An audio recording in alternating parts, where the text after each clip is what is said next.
I'm out for a walk, but there's nobody here feeding the birds on the pool, so good time to take some shots and for me to actually get to look. So we've got the usual mix: geese, ducks. Are they moorhens or are they coots?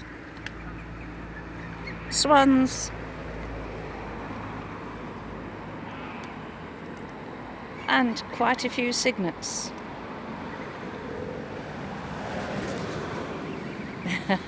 Sorry guys, nothing to eat. Nothing to eat. Oh, look at those feet. Stripy feet.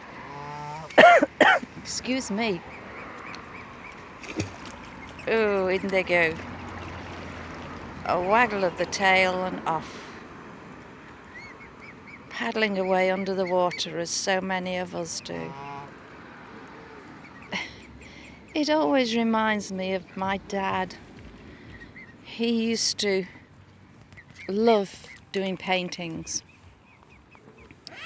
and he would always want us to help him to take photographs for his paintings. Oh, they miffed now, they're leaving me alone. Oh gosh, why is that swan's leg right up on its back? Is that normal? Oh dear, I hope it's okay.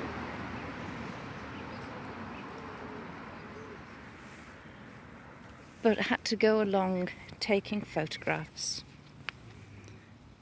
of the swans or the ducks landing. Geese preening away here before they fly off. I often see them going over in their wonderful V formation over my cottage, hooting as they go.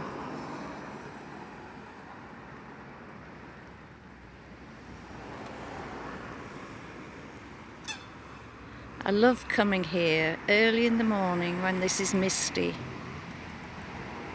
In fact, I think I've got a photograph somewhere on my camera of a misty morning.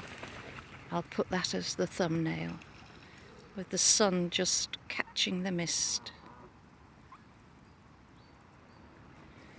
Paddling, paddling. So sorry, I diverted myself from my dad. So Mum and myself would be lined on the bank of the river, throwing in bread to get the ducks to come and hello, to come and land as near to my dad as possible, for him to take a photograph with their landing gear down as they touched onto the water.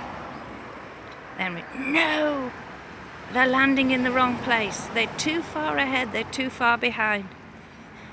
And for a very placid man, he could get quite ratty at times like that. But we usually managed to succeed. After quite a lot of throwing, quite a lot of tutting by my dad, and raised eyebrows on behalf of my mum and myself. I love to watch birds preening, just sorting out those feathers, spreading the oil to keep the moisture out, ready for when they go on the water. But I went to a different piece of water many years ago now. I was on a dating site, and it was the second time of meeting a guy who was very much a townie, and I think I would really describe myself very much as a country bumpkin these days. And we arrived at this, what was a fishing pond, and there was a moorhen that was struggling. It was struggling to keep on the surface of the water. It was a couple of meters in, and I said, I can't leave it. I can't. So I said, well, what are you going to do? Well, I rolled my trousers up, took my shoes off, and in I went. His jaw just about touched his chest. do all country folk do this? I said, well, I don't know about all, but I couldn't see this one struggling. So I managed to get to it and found that it had got fishing twine round its leg. There was no way I could remove it. Its feathers were soaking wet, so it was going to be really cold. So I said, have you got a vest on under your shirt? Pardon? I said, okay, doesn't matter.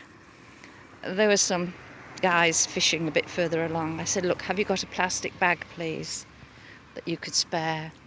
So they gave me a plastic bag and I gently wrapped the bird in there and put it under my shirt. And we walked home as quickly as we could.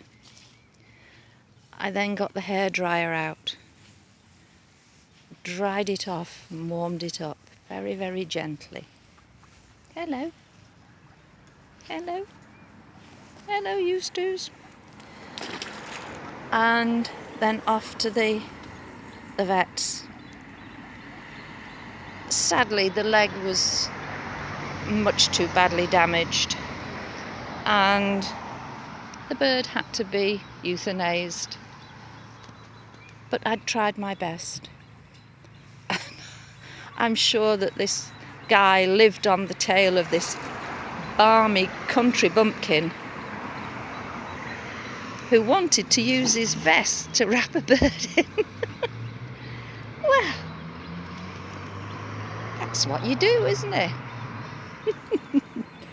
On that note, I'm going to get on with my walk, leave these birds in peace, and I'll speak to you tomorrow. Bye.